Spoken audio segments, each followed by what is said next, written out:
My dear friends, my dear masters and my dear God's, ಎಲ್ಲರಿಗೂ ನಮಸ್ಕಾರ. Mallikarjun ಕರಜಮಠ್ ಮನಸ್ಸಾಕ್ಷಿ foundation ಒಂದು Basava pyramid hills ನ ಒಂದು ಅಂಗವಾಗಿ ಇವತ್ತು ಆತ್ಮೀಯರೇ, ನಮ್ಮ ಧ್ಯಾನ ಗುರುಗಳು, ನಮ್ಮ ನೆಚ್ಚಿನ ಗುರುಗಳು ಬ್ರಹ್ಮರ್ಷಿ ಸುಭಾಷ್ ಪತ್ರಿಜಿ ಅವರ ಒಂದು 2ನೇ ವರ್ಷದ ಒಂದು ಪುಣ್ಯ ಸ್ಮರಣೆ. ಆತ್ಮೀಯರೇ, ಇವತ್ತು ಆ ಒಂದು ಗುರುಗಳು ನಮ್ಮ ಜೀವನದಲ್ಲಿ ಬಂದಿರಲಿಲ್ಲ ಅಂದ್ರೆ ಮೋಸ್ಟ್ಲಿ ನೀವೆಲ್ಲ ಧ್ಯಾನ ಮಾಡೋದಾಯ್ತು ಅಥವಾ ಧ್ಯಾನ ಪ್ರಚಾರ ಮಾಡಕ್ ಆಗ್ತಿರ್ಲಿಲ್ಲ. ಸೊ ಆ ದಿಶೆಯಲ್ಲಿ ತಮ್ಗೆಲ್ಲ ಗೊತ್ತಿದೆ, ಬ್ರಹ್ಮರ್ಷಿ ಪತ್ರಿಜಿ ಮೂಲತಃ ನಮ್ಮ ಕರ್ನಾಟಕದವರು. ಅವರ ಒಂದು ಕೆಲಸದ ಮೇಲೆ ಪಕ್ಕದ ಆಂಧ್ರ ನಾಡಿಗೆ ಹೋದವರು. ಪತ್ರಿಜಿ ಅವರು ಜನನ ಸೆಪ್ಟೆಂಬರ್ 11, 1947. ಪತ್ರಿಜಿ ಅವರ ಮರಣ ಇಂದಿಗೆ ಅಂದ್ರೆ 2 ವರ್ಷ, ಅಂದ್ರೆ ಜುಲೈ 24, 2022 ಅವರು ದೇಹ ತ್ಯಾಗ ಮಾಡಿದ್ರು.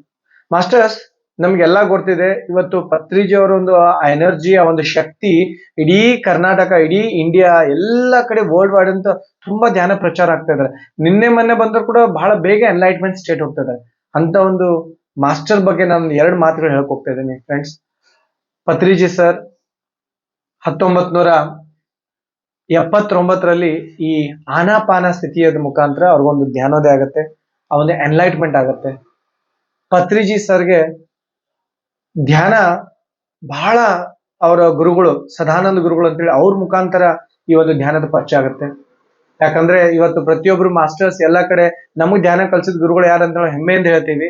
ಅದೇ ರೀತಿ ಪತ್ರಿಜಿ ಸರ್ ಕಲ್ಸಿದ ಗುರುಗಳು ಯಾರಪ್ಪ ಅಂದ್ರೆ ಅವರ ಒಂದು ಗುರುಗಳು ಸದಾನಂದ ಯೋಗಿ ಅಂತ ಹೇಳಿ.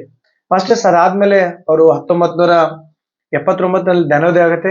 ಅವರ ಒಂದು ಮೆಸೇಜ್ ಬರುತ್ತೆ, ಈ ಒಂದು ಮೆಡಿಟೇಷನ್ ಇಡೀ ಜಗತ್ತಾದ್ಯಂತ ಕಲಿಸ್ಬೇಕಂತ ಹೇಳಿ ಮಾಸ್ಟರ್ಸ್ ಅವರು 1990ರಲ್ಲಿ ಒಂದು ಪಿರಮಿಡ್ ಸ್ಪಿರಿಚುವಲ್ ಸೊಸೈಟೀಸ್ ಮೂವ್ಮೆಂಟ್ ಅಂತ ಹೇಳಿ ಕರ್ನೂಲ್ದಲ್ಲಿ ಒಂದು ಪಿರಮಿಡ್ ಫಸ್ಟ್ ಒಂದು ಕೇಂದ್ರ ಸ್ಟಾರ್ಟ್ ಮಾಡ್ತಾರೆ. ಅಲ್ಲಿಂದ ಇಲ್ಲಿವರೆಗೆ ಸುಮಾರು ಒಂದು 40 ವರ್ಷಗಳ ಕಾಲ ಪತ್ರಿಜಿ ಅವರು ಎಲ್ಲ ಕಡೆ ಹಗಲಿ ರಾತ್ರಿ ಈ ಧ್ಯಾನ ಪ್ರಚಾರ ಮಾಡ್ತಾ ಇದ್ದಾರೆ. ಮಾಸ್ಟರ್ಸ್, ನಿಮ್ಗೆಲ್ಲ ಗೊತ್ತಿದೆ, ಪತ್ರಿಜಿ ಅವರ ಪತ್ನಿಯವರು ಸ್ವರ್ಣಮಾಲಾ ತಾಯಿ, ಪತ್ರಿಜಿ ಅವ್ರಿಗೆ 2 ಹೆಣ್ಮಕ್ಳು. ಮತ್ತೆ ಪತ್ರಿಜಿ ಅವ್ರು ಮಾಡಿದಂತ ಸಾಧನೆ ಇದೆಯಲ್ಲ, ಅದು ನೀವು ಹೇಳಕ್ಕಾದಂತ ಒಂದು ಅದ್ಭುತವಾದ ಸಾಧನೆ.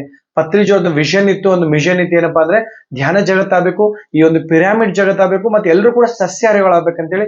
ಸೊ ಆ ಒಂದು ದಿಶೆಯಲ್ಲಿ ಇಡೀ ಮನುಕುಲಧಾರಕ್ಕಾಗಿ ಇವತ್ತು ಧ್ಯಾನ, ಪಿರಮಿಡ್ ಶಕ್ತಿ ಮತ್ತೆ ಶಾಕಾಹಾರಿಗಳು. ಸೊ ಈ ಒಂದು ಪತ್ರಿಜಿ ಅವರ ಆಸೆ, ಇವತ್ತು ಅವರು 2ನೇ ವರ್ಷದ ಪುಣ್ಯ ಸ್ಮರಣೆ. ನೀವೆಲ್ಲ ಕೂಡ ಗುರುವಿಗೆ ಒಂದು ಸ್ಮರಣೆ ಮಾಡ್ಬೇಕು. ಅದಕ್ಕೆ ಇವತ್ತಿನ ಒಂದು ಮೆಸೇಜ್ ಏನಪ್ಪಾ ಅಂದ್ರೆ ಪತ್ರಿಜಿ ಅವರ ಒಂದು ಡೆತ್ ಆನಿವರ್ಸರಿಗೆ. ಮಾಸ್ಟರ್ಸ್, ನಿಮ್ಗೆಲ್ಲ ಗೊತ್ತಿದೆ, ಪತ್ರಿಜಿ ಅವರು 2002 ಅಲ್ಲಿ ಕೂಡ ಬೆಂಗಳೂರು ಒಂದು ಅದ್ಭುತವಾದಂತ ಪಿರಮಿಡ್ ವ್ಯಾಲಿ ಕಟ್ಟಿದ್ದಾರೆ.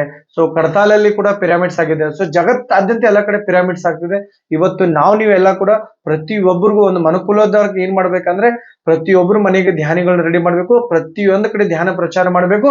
ಅಷ್ಟೇ ಅಲ್ಲ ಮಾಸ್ಟರ್ಸ್, ಎಲ್ಲ ಕಡೆ ಒಂದು ಪಿರಮಿಡ್ಸ್ ಕೂಡ ಕಟ್ಸ್ಬೇಕಂತ ಹೇಳಿ ಈ ಒಂದು 2ನೇ ವರ್ಷದ ಪತ್ರಿಜಿ ಅವರೊಂದು ಏನು ದೇಹ ತ್ಯಾಗ ಮಾಡಿದ್ದಾರೆ, ಆ ಎನರ್ಜಿ ಇನ್ನೂ ಎಲ್ಲ ಕಡೆ ರೀಚ್ ಆಗ್ಲಿ, ಎಲ್ರಿಗೂ ಒಳ್ಳೇದಾಗ್ಲಿ ಅಂತ ಹೇಳ್ತಾ ಕೊನೆಯದಾಗಿ ಒಂದು ಮೆಸೇಜ್ ಏನಪ್ಪಾ ಅಂತಂದ್ರೆ, ನಾವು ಒಂದು ಗೋಲ್ ಹಾಕೋಣ, ಅಟ್ಲೀಸ್ಟ್ ವಾರದಲ್ಲಿ ಒಬ್ರಿಗೊಂದು ಧ್ಯಾನ ಕಲ್ಸ್ಕೊಡೋಣ. ಮತ್ತೆ ನಾವು ಧ್ಯಾನ ಮಾಡ್ತೀವಿ ಇನ್ನೂ ಹೆಚ್ಚಾಗಿ ಧ್ಯಾನ ಪ್ರಚಾರ ಮಾಡೋಣ ಅಂತ ಹೇಳ್ತಾ, ಸೊ ಈ ಒಂದು ಪತ್ರಿಜಿ ಡೆತ್ ಆನಿವರ್ಸರಿ ಎಲ್ರಿಗೂ ಒಂದು ಎನ್ಲೈಟ್ಮೆಂಟ್ ತರಲಿ ಅಂತ ಹೇಳಿ ನನ್ನ ಮಾತುಗಳನ್ನು ಮುಗಿಸ್ತಾ ಇದ್ದೀನಿ. ನಮಸ್ಕಾರ.